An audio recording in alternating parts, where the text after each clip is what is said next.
At my daughter's graduation, while cameras were flashing and proud tears filled the eyes of every parent in the room, my husband stood up and said, "I've decided to start a new life, without you."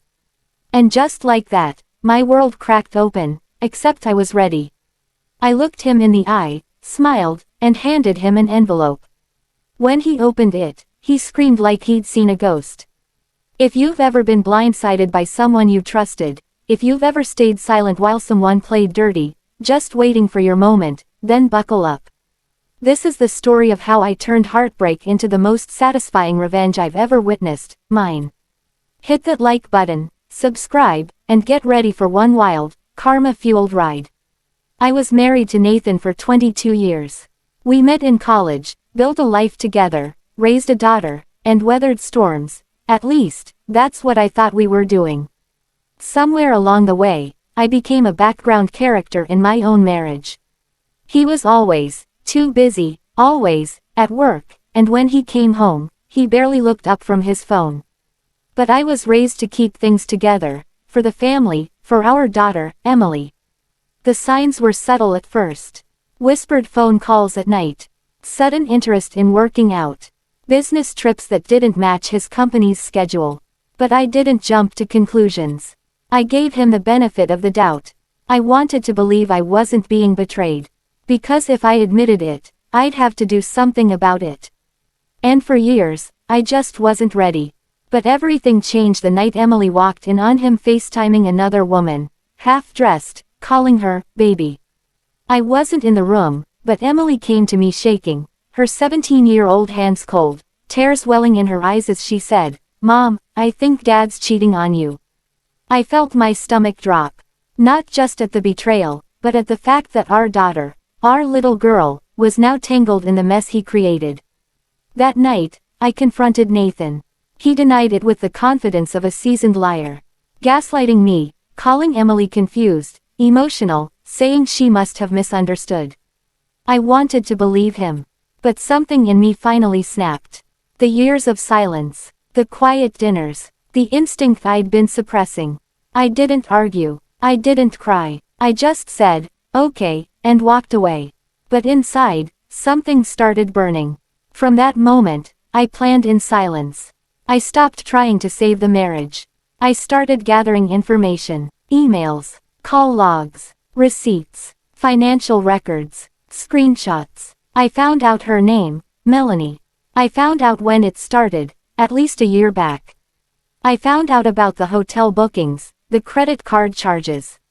I even found out they went on a business trip together to Maui during our anniversary. Here's the thing about being underestimated for 2 decades, they never see it coming when you fight back. I hired a lawyer, a brilliant one. We worked quietly. Nathan didn't know I'd already filed for divorce 6 weeks before the graduation.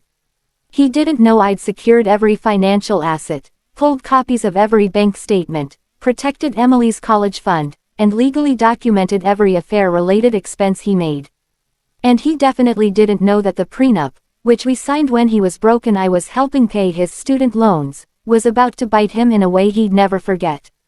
Now let's talk about the graduation day. Emily was graduating high school, valedictorian. I was glowing with pride.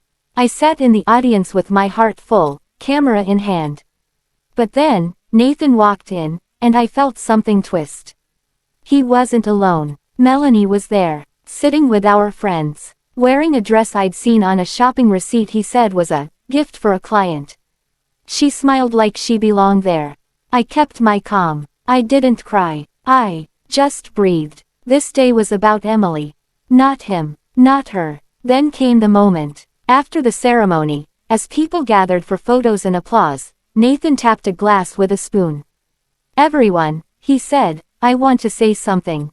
I turned slowly. Our friends turned. Emily turned. "I've decided to start a new life, without you," he said, looking directly at me. "Melanie and I are together now. And I'm done pretending." Gasps. Silence. The crowd froze. Someone dropped a glass. Emily's eyes filled with tears. I could hear my own heartbeat.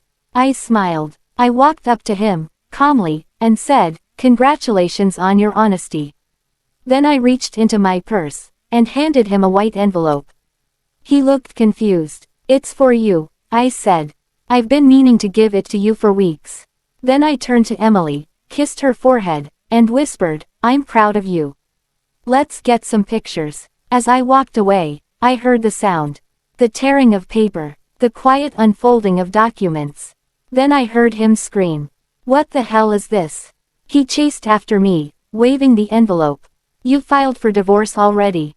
You took everything. You spied on me." I turned, in front of the whole crowd, and said clearly, "I protected our daughter. You threw our family away. Actions have consequences, Nathan." Melanie stood frozen, face pale. "Our friends." Most of them looked away. A few nodded. A few even smiled. "Nathan lost almost everything. The prenup gave me 80% of the marital assets. His adultery gave me legal grounds to secure the house, both cars, and Emily's full tuition without argument.